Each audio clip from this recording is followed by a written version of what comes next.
Hey friends, it's Landon here with Sacred Soil Solutions. Today I'm out here by my compost pile, and I'd like to talk about 3 common misconceptions that a lot of us have or have had about compost and what it does.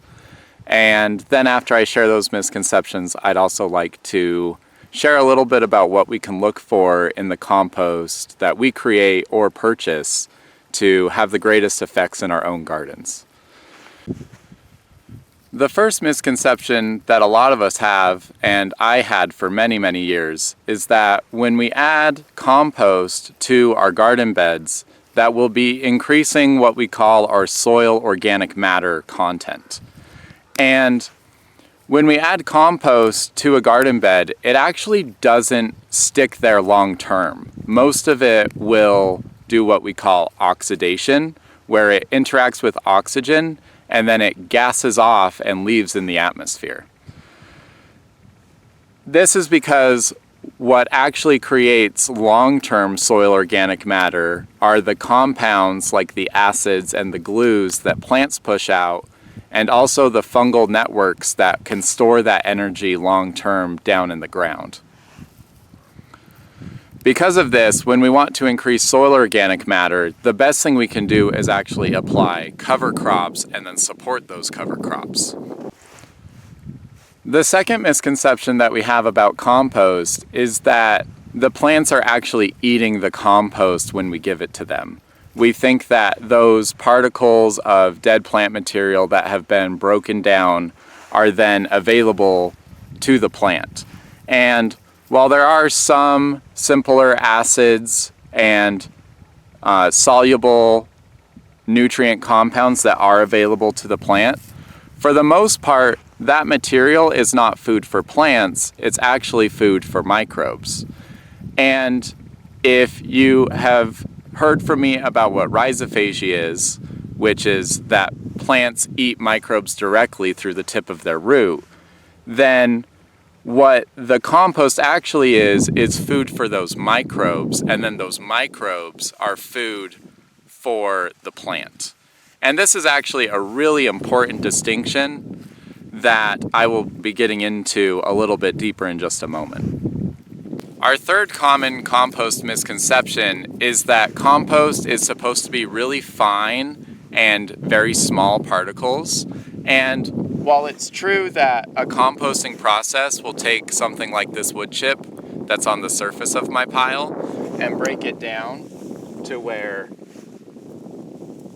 it does become really fine and crumbly,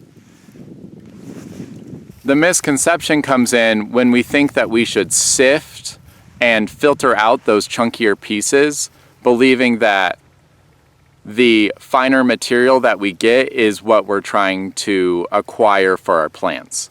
And the problem with that misconception is that in order to sift the compost, we first have to dry it, which degrades the microbial populations that are in the compost.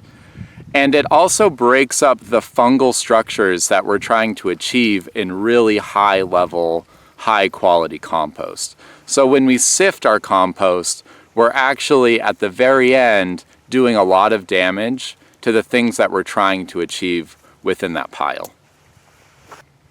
So if the solid compost is not there to increase our soil organic matter, and it's not there to feed our plants, and we don't want it necessarily to be super fine and crumbly, then what are we trying to achieve with compost? Because compost really is one of the most amazing things that we can give to our gardens. But what is it that we're really trying to do with it? And the answer to that, again, goes back to what I mentioned about rhizophagy. Compost is an amazing vessel for bringing microbial life forms to our garden space. And when we think about compost in that lens, then we realize that what we should try to achieve with our compost piles is to maximize how many life forms are able to live on that physical solid plant material and then transfer that microbial life to our garden beds. And when we approach compost from this way, it's going to change how we use compost and how we think about the compost products that we purchase.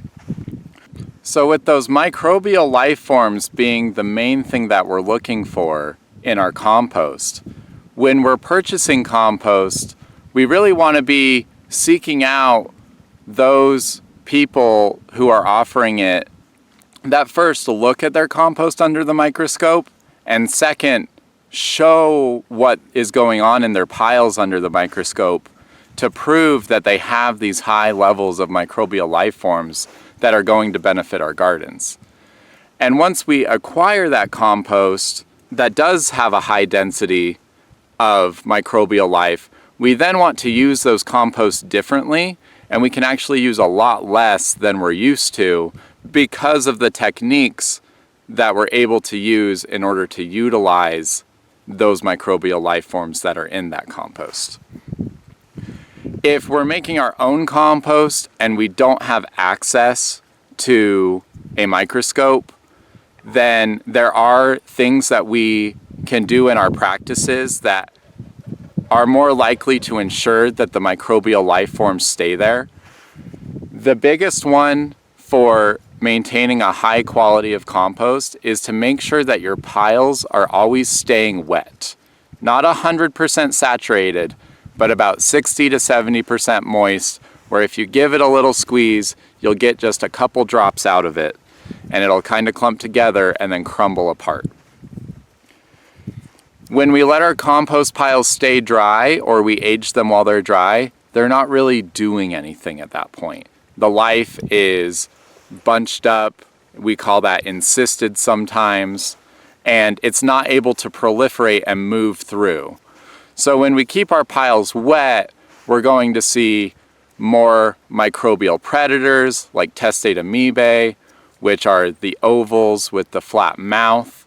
We're going to see more spores, which are round, and the fungal hyphae, which are those long strands with segments. And when we have a drier compost, it's going to look a lot emptier. We might still see some bacteria. In both situations, wet or dry, bacteria are always the first thing that are around. So we might still be seeing some bacteria, but not very much fungal presence.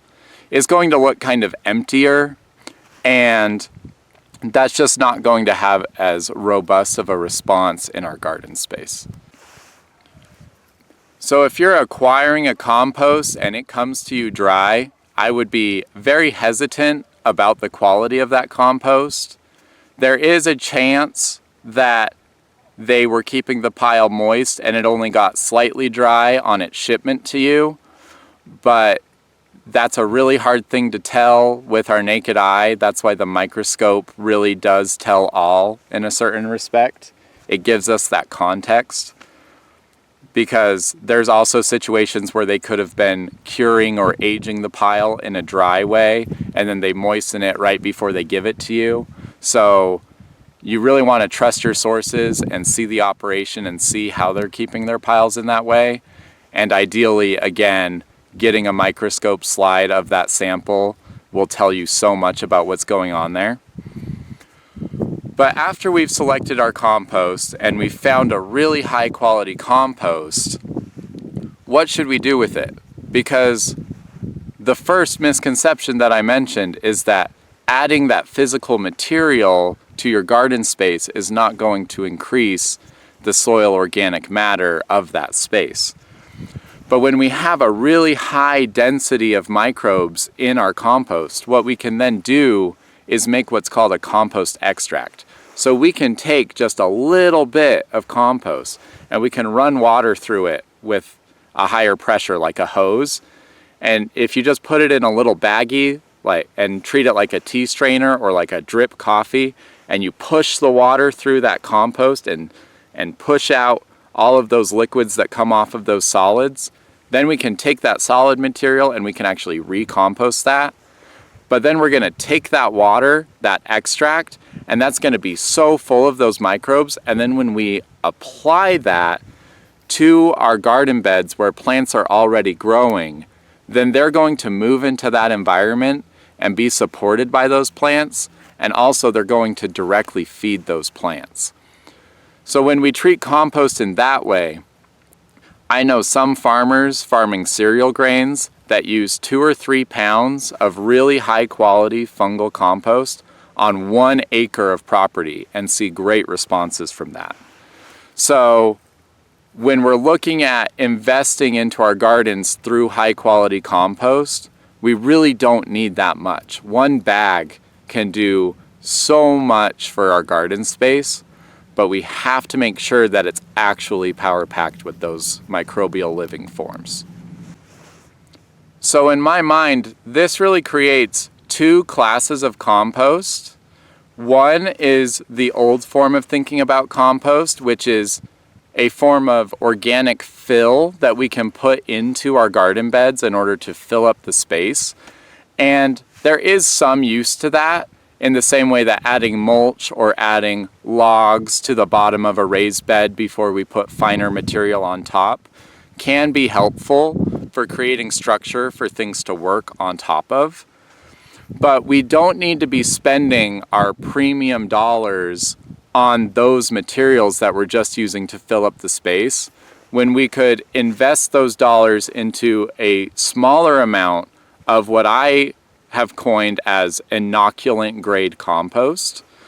And those inoculant grades are the types of compost that have the life forms at levels that mean that we can take those extracts and then inoculate our growing spaces with those populations that can then move in and start acting within those environments for us.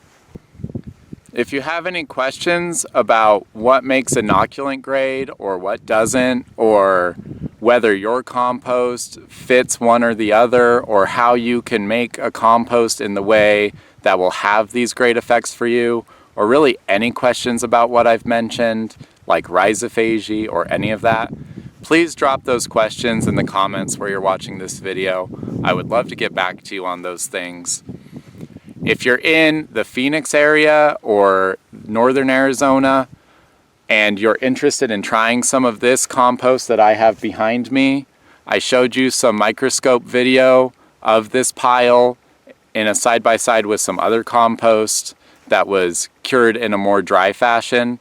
So if you'd love to give this stuff a try with the testate amoeba and the spores and the higher fungal contents and see what some compost extract could do in your garden, please hit me up for that.